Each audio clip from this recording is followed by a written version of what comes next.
Bienvenue à tous dans cette nouvelle édition des JT du Togo sur Tout TV Africa. Madame, Monsieur, bonjour. Une délégation de l'opposition togolaise a été reçue ce 11 avril 2024 au Bureau national de la Communauté économique des États de l'Afrique de l'Ouest, CEDEAO, à Lomé, afin d'évoquer la situation politique mouvementée au Togo. Le sujet de la révision constitutionnelle a été au cœur de la discussion. Selon les sources, les partis politiques de l'opposition ont exprimé leurs préoccupations concernant la récente réforme constitutionnelle et son impact sur le processus électoral. En effet, le protocole de la CEDEAO sur la démocratie et la bonne gouvernance stipule clairement que toute réforme substantielle de la loi électorale doit bénéficier du consentement d'une large majorité des acteurs politiques et que les élections doivent se dérouler conformément aux dispositions constitutionnelle et légale en vigueur. Notons que lors de la conférence de presse du 27 mars 2024, Jean-Pierre Fabre, le président du parti politique Alliance nationale pour le changement ANC, a laissé entendre que l'opposition avait déjà saisi la commission de la CEDEAO, le président, son exercice de l'organisation, ainsi que certains pays membres. Il a également indiqué que des actions diplomatiques et juridictionnelles seront entreprises pour faire valoir les droits démocratiques de l'opposition togolaise.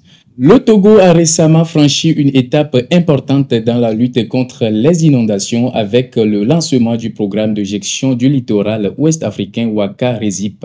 Ce programme vise à renforcer la résilience des communautés côtières face aux risques d'inondation et d'érosion côtière. Le projet Waka Resip, financé par la Banque mondiale, vise à améliorer la gestion des risques d'inondation et à renforcer des infrastructures côtières pour protéger les populations vulnérables. Grâce à ce programme, le Togo pourra mieux faire face aux conséquences des phénomènes météorologiques extrêmes tels que les tempêtes et les fortes pluies.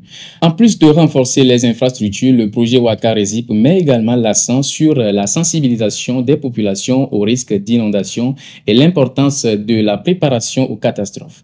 Des actions de formation seront également mises en place pour permettre aux communautés locales de mieux se préparer et de réagir en cas d'urgence. Notons que ce projet s'inscrit dans la continuité des efforts du gouvernement togolais pour améliorer la résilience des populations face au changement climatique et aux risques naturels. Dans une déclaration récente, l'homme politique franco-togolais Kofi Yamyan a exprimé son soutien au mouvement de contestation populaire au Togo qui réclame le départ du président togolais Faure Gnassingbé. Pour lui, un changement politique au Togo pour répondre aux aspirations du peuple togolais en matière de démocratie et de gouvernance est important. Togolais, Togolaises, mes chers compatriotes, nous y voilà. Il est clair pour tout le monde dorénavant, si toutefois certains en doutaient encore, que Faure nous a entraînés sans nous en avoir même informés et sans notre avis dans une monarchie dont il s'est autoproclamé le roi qui transforme le peuple en serf avec des devoirs, voire en esclave sans aucun droit. Il ne lui reste plus qu'à promulguer cette nouvelle constitution quand bon lui semblera. Circuler, il n'y a rien à voir, erreur fatale. En allant au bout du bout des manipulations pour se maintenir au pouvoir à vie, il nous rend un service inestimable. Il a réveillé le peuple qu'il pensait à terre sous le coup de bouchoir de la répression féroce de son régime. Mais il n'en est rien et le peuple togolais est debout, a indiqué Kofi Yamyan.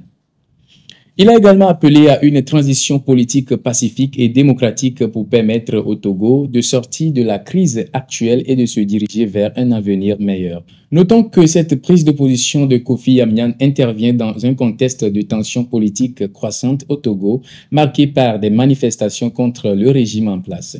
Ces manifestants réclament des réformes politiques et institutionnelles ainsi que le changement du régime.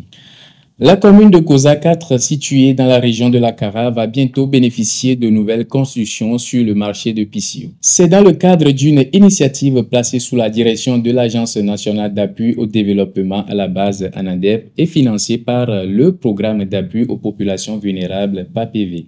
À cet effet, un budget d'environ 140 millions de francs CFA sera alloué pour les installations prévues. Le projet va s'étendre sur une surface de 2 hectares comprenant 8 hangars, 3 magasins de stockage, un bloc de boutique, des latrines modernes, du forage photovoltaïque pour une adduction d'eau potable, entre autres.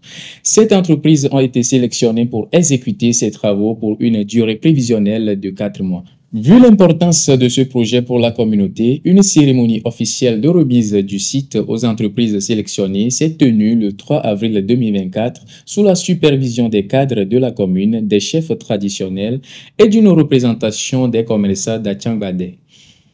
C'était tout pour cette édition. Merci d'être resté avec nous. Nous sommes en continu sur nos différentes plateformes et sur notre site d'information, le www.tourafrica.com.